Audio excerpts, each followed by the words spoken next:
Hey everyone, welcome to my channel. तो हम कर रहे हैं क्लास 8 की कार्डोवा पब्लिकेशन का chapter number 3 synthetic fibres and plastics. इसका एक पार्ट मैं ऑलरेडी अपलोड कर चुकी हूँ कल, और आज हम यहाँ से पढ़ेंगे nylon. Nylon is the first fully synthetic fibre made by humans. Nylon एक ऐसा सिंथेटिक फाइबर है जो कि ह्यूमंस ने बनाया है, मतलब इसमें कोई भी नेचुरल फाइबर मिक्स नहीं है। रेयॉन में क्या था कि रेयॉन में नेचुरल फाइबर भी मिक्स था, जिसकी वजह से जो ये वाली सिल्क थी ये क्या करती थी, स्वेट को एब्जॉर्ब करती थी और कंफर्टेबल थी पहनने में, राइट। लेकिन नायलॉन एक ऐसा सिंथेटिक फाइबर है जो फुल्ली किसने ईजाद किया है, ह्यूमंस ने ईजाद किया है, मतलब ह्यूमंस ने बनाया है। Nylon derived it's name from the first letters of New York and first 3 letters of London. अब नायलॉन का जो नेम रखा गया है नाई, तो ये न्यूयॉर्क के फर्स्ट 2 लेटर्स हैं N and Y, and Lon means London का 3 वर्ड्स जो हैं स्टार्टिंग के वो लिए गए हैं। इस तरीके से इसका नाम रखा गया है। नाउ अब ये सवाल उठता है कि भाई ये नायलॉन न्यूयॉर्क और लंदन का नाम लेकर ही क्यों रखा गया है। उसका रीज़न ये है क्योंकि वहीं पर ये डेवलप हुआ और वहीं पर इसकी मार्केट में इसको स्प्रेड किया गया, मतलब वहीं पर बेचा गया। Nylon is a polyamide fibre. Polyamide fibre जिसमें बहुत सारे पॉलीमर्स मिलकर बने हों, prepared by the polymerisation of large number of amide molecules. अब मैंने आपको, जब हम ये पढ़ रहे थे यहाँ पर मतलब फाइबर के बारे में पढ़ रहे थे, तो मैंने आपको बहुत अच्छे से एक्सप्लेन किया था कि किसको हम पॉलीमर कहते हैं, प्रोसेस क्या होता है, पॉलीमराइजेशन होता है, और मोनोमर क्या होता है। देखो, मोनोमर मतलब होता है सिंगल यूनिट, ठीक है। मोनो मीन्स एक, मर मीन्स जो यूनिट है, ठीक है। अब वो क्या है, अब इन्होंने क्या कहा कि एमाइड का के आयन से पॉलीअमाइड फाइबर है ये, है ना।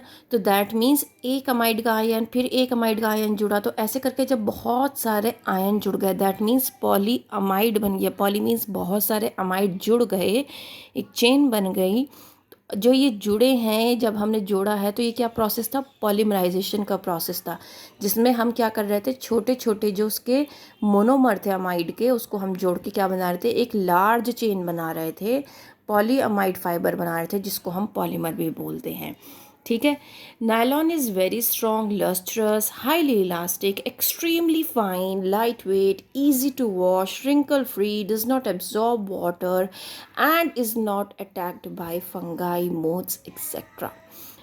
अब नायलॉन एक बहुत स्ट्रॉन्ग, मतलब उसका जो फाइबर होता है, फैब्रिक बहुत स्ट्रॉन्ग होता है, लस्ट्रस मतलब चमकता है, हाईली इलास्टिक होता है, एक्सट्रीमली फाइन होता है, लाइट वेट है, इजी टू वॉश है, रिंकल फ्री है, मतलब ये सारी क्वालिटीज़ है। लेकिन इसमें एक डिसक्वालिटी ये भी है कि ये वाटर को एब्जॉर्ब नहीं करता है। मतलब अगर आप नायलॉन का कपड़ा गर्मियों में पहनेंगे तो क्या होगा, आपका जो स्वेट है वो एब्जॉर्ब नहीं करेगा।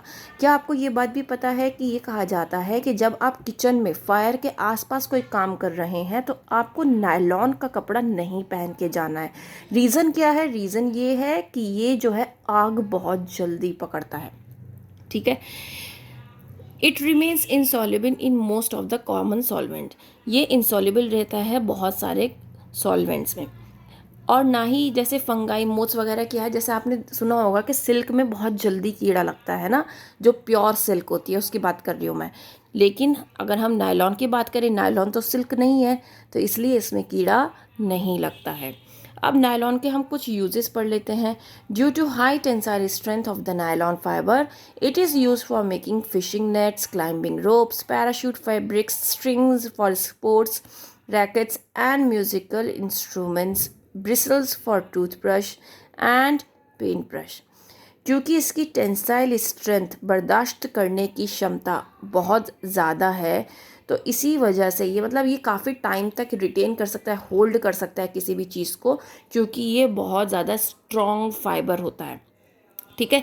तो इसी वजह से इससे ये सब चीज़ें बनाई जाती हैं, फिशिंग नेट्स, क्लाइंबिंग रोप्स, क्योंकि इसके लिए आप क्या करते हो, फ़िश अगर जब पकड़ते हो तो ऑब्वियसली जब फ़िश पानी में से निकालेंगे तो बहुत सारी फ़िशेज़ आती हैं नेट में, है ना, तो वो हैवी हो जाता है। तो दैट मीन्स उसकी टेंसाइल स्ट्रेंथ बहुत ज़्यादा है, तभी तो वो उस भार को संभाल पा रहा है ना।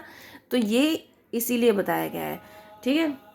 नायलॉन स्ट्रिंग ये बनाए जाते हैं, इसका रीज़न यही होता है कि जब आप टेनिस खेलते हो या फिर बैडमिंटन भी खेलते हो, कुछ भी खेलते हो, तो बॉल जब आती है या फिर तो उससे क्या होता है कि आप बहुत ज़ोर से उसको मारते हो, तो वो ज़ोर से मारने की वजह से ऐसा नहीं है कि वो एकदम से टूट जाते हैं, जो वायर्स हैं नहीं टूटते ना, तो वो क्या है, उसकी टेंसाइल स्ट्रेंथ बहुत ज़्यादा है, जिसकी वजह से इसी के नेट्स बनाए जाते हैं, नायलॉन के बनाए जाते हैं। Nylon is used in the production of textile. Textile मतलब जब हम क्लोथ बना रहे हैं, जैसे कि साड़ी बनाना, शर्ट्स बनाना, नेक टीज, सॉक्स, नेक टीज मतलब टाई बनाना, सॉक्स या अदर गारमेंट्स बनाने में भी नायलॉन का यूज़ किया जाता है। मतलब नायलॉन के कपड़े आते हैं, नायलॉन का फैब्रिक आप बहुत आराम से देख सकते हो मार्केट में। वूल ब्लेंडेड विद नायलॉन, अगर हम नायलॉन के साथ वूल को ब्लेंड कर दें तो उससे क्या बन सकता है, सॉक्स बनेंगे, सूट्स बनेंगे, कारपेट्स बनेंगे।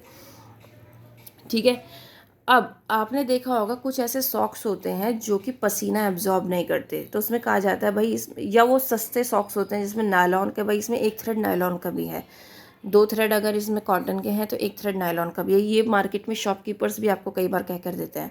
तो दैट मीन्स वो प्योर कॉटन का सॉक्स नहीं है। उसको पहनने के बाद आपको गर्मी भी लगेगी क्योंकि उसमें से हवा पास नहीं होती है। दूसरी बात ये कि वो पसीने को एब्जॉर्ब नहीं करेगा। ठीक है। Nylon is widely used for making parts of a machine such as washers, pulleys, etc. तो अब आप देख सकते हैं कि नायलॉन को कहाँ कहाँ कितने डिफरेंट तरीके से यूज़ किया जाता है। पॉलिएस्टर के बारे में पढ़ते हैं। पॉलिएस्टर एक क्या है, पॉलीमर है जो कि रिपीटिंग यूनिट्स ऑफ केमिकल से बना है, जिसको हम कहते हैं ईस्टर। ईस्टर क्या होता है, ईस्टर एक केमिकल होता है जो कि हमें एक फ्रूटी स्मेल देता है। Terylene, terene, dacron are some examples of polyester fibers. Terylene forms terrycot with cotton and terrywool with wool. देखो, अगर टेरिलीन को अगर वूल के साथ जोड़ा जाएगा तो टेरी वूल बन जाएगा, अगर कॉटन के साथ जोड़ा जाएगा तो टेरी कॉट बन जाएगा। सिंपल सी बात है। Polyester can be drawn into very fine fibres which can be woven like any other yarn. Polyesters का क्या है, इनके जो फाइबर होते हैं ना वो बहुत ही फाइन होते हैं, ताकि इनको किसी भी दूसरे धागे के साथ मतलब क्या किया जाए, इसको बुन दिया जाए। जैसे कि कॉटन का धागा होता है, जब कपड़े की बुनाई होती है ना, अगर आपने कभी मशीन देखी हो उस उस मैन्युफैक्चर इंडस्ट्री में अगर आप गए हो जहाँ पर फैब्रिक बनता है, तो बेसिकली क्या होता है, धागे धागे मिलकर एक फैब्रिक बनाया जाता है। तो जब मैं यहाँ पर फाइबर की बात कर रही हूँ ना, धागे की बात कर रही हूँ, तो दैट मीन्स अभी तक आपका जो फैब्रिक है वो रेडी नहीं है।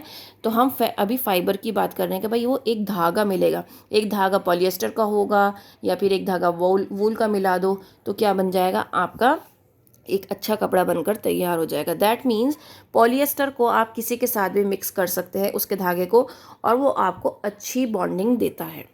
Polyester is light, strong, elastic, absorbs limited amount of water, dries quickly after washing and is wrinkle free. तो ये इसकी प्रॉपर्टीज़ हैं, मतलब ये आप इसको कह सकते हैं, इसके एडवांटेजेस हैं। ठीक है, जो कि आप लिख सकते हो अगर पूछा जाए कि भाई पॉलिएस्टर के क्या क्या एडवांटेजेस हैं।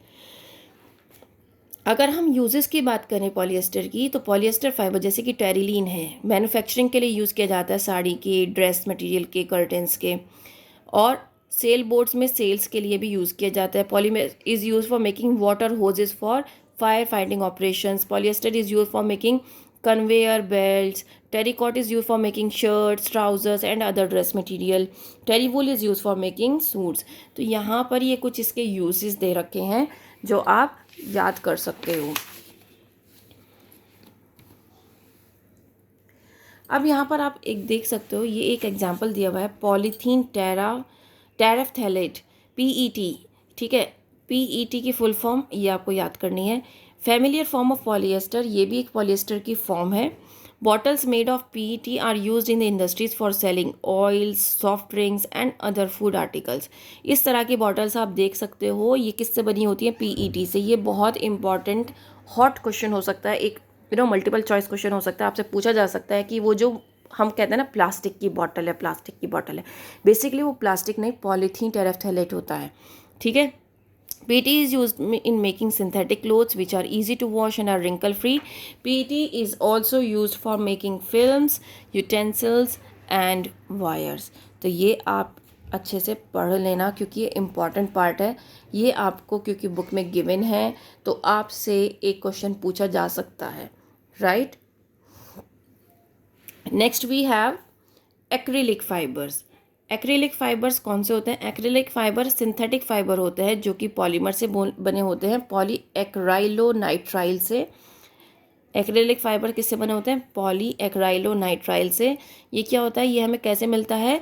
जब हम एक्राइलोनाइट्राइल के मॉलिक्यूल्स को जोड़ते हैं, उनका पॉलीमराइजेशन करते हैं, ठीक है।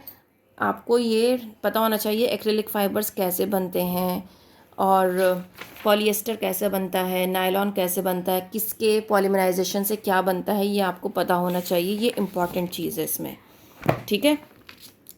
Which are manufacture from petroleum, जो कि पेट्रोलियम से मैन्युफैक्चर किया जाता है। ये लाइट वेट होता है, ठीक है। देन सॉफ्ट है, वार्म है, वूल लाइक फील आती है और इसको अलग अलग कलर्स में भी क्या कर सकते हैं? हम डाई कर सकते हैं। Uses of acrylic fibers: the wool obtained from natural sources is quite expensive, whereas clothes made from acrylic fibers are relatively cheap. अगर हम प्योर वूल की बात करें ना, आपने देखा होगा कि जो कश्मीर की शॉल्स होती हैं, लोग उसके लिए पागल होते हैं कि कश्मीरी शॉल लेनी है। क्यों होता है ऐसा? एक आपने सुना होगा कि एक फिंगर में अगर हम एक रिंग ले लें और रिंग में से अगर आपकी शॉल इतनी थिन है शॉल कि उसमें से वो निकल रही है, उसको वो कौन सी शॉल होती है? पश्मीना शॉल, अगर आपने सुना हो। वो प्योर वूल की बनी हुई होती है, ठीक है। और वो इतनी थिन होती है, इतनी लाइट वेट होती है और वो बहुत ज़्यादा गर्म भी होती है, मतलब वो आपको ठंडक से बचा कर रखती है। तो ये होती है प्योर वूल की पहचान। लेकिन जब हम बात करें कि भाई हमें सस्ती चीज़ चाहिए और गर्माई भी चाहिए, अब वो जो प्योर वूल वाली बात की ना मैंने पश्मीना शॉल की, वो एक तो महंगी बहुत होती है, ठीक है। वो बहुत ज़्यादा एक्सपेंसिव होती है जो कि हर कोई अफोर्ड नहीं कर सकता है नॉर्मली, ठीक है। उसकी शुरुआत ही मतलब एक नॉर्मल शॉल की जो शुरुआत होती है ना प्योर वूल की, वो 10,000 से स्टार्ट होती है और वो 1 लाख, 1.5 लाख, 2 लाख तक जाती है बहुत आराम से, ठीक है।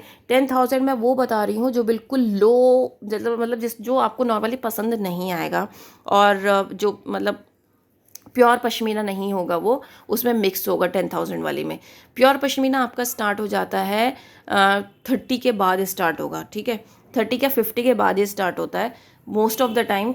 अगर आपको अच्छी चीज़ चाहिए तो उसके लिए आपको पैसा खर्च करना पड़ता है। कहते हैं ना कि भाई जितना गुड़ डालोगे उतना मीठा होगा। तो गुड़ मीन्स आपका पैसा, जितना ज़्यादा पैसा डालोगे उतनी आपको प्योर चीज़ मिलेगी, ठीक है। तो एक्रिलिक फाइबर्स क्या होते हैं? ये रिलेटिवली चीप होते हैं प्योर वूल से, तो इसलिए इनको भी यूज़ किया जाता है स्वेटर में, ब्लैंकेट्स में। तो हम देखते हैं ना कि भाई ये चीज़ यहाँ पे तो बहुत सस्ती मिल रही है, चलो ये वाली चीज़ खरीद लेते हैं। लेकिन आपको पता होना चाहिए कि सस्ती चीज़ हमेशा बहुत अच्छी नहीं होती है। तो उसका रीज़न यही है क्योंकि वो प्योर चीज़ से नहीं बनी हुई है। दैट मीन्स यहाँ पर वो एक्रिलिक फाइबर्स यूज़ कर रहे हैं और आपको वो गर्म चीज़ प्रोवाइड कर रहे हैं, ठीक है ना। नाउ अब हम ये वाली एक्सरसाइज कर लेते हैं। इसमें multiple choice question. Which of the following is not a synthetic fibre? इनमें से कौन सा सिंथेटिक फाइबर नहीं है? रेयॉन, नायलॉन, वूल, टेरिलीन। तो ये सारे हैं, सिर्फ वूल नहीं है। Cellulose is made up of large number of dash units. Cellulose किसकी यूनिट से बना हुआ है? अमाइड, अमीनो, ग्लूकोज और सक्रोज। तो ग्लूकोज की यूनिट से कौन बना है? सेल्यूलोज बना है। Parachute fabric is made up of. Parachute fabric किस चीज़ से बना होता है? नायलॉन, रेयॉन, टेरिलीन और डेक्रॉन। तो नायलॉन से क्या बना होता है? पैराशूट फैब्रिक बना हुआ होता है। टेरिलीन का अगर कॉटन के साथ मिक्स करेंगे तो मैंने बताया था टेरिकॉट बन जाएगा। Acrylic fibres are use for making, ये हमने अभी यहाँ पढ़ा है। तो क्या बनाने के लिए यूज़ किया जाता है? स्वेटर्स, शॉल्स, ब्लैंकेट्स, ये सभी चीज़ें इससे बनती हैं। तो ये आंसर आ जाएगा ऑल ऑफ दीज, ठीक है। उम्मीद करती हूँ यहाँ तक आपको समझ में आया होगा। If yes please like, share and subscribe और नेक्स्ट वीडियो आपको बहुत जल्द मिलेगी। Bye bye.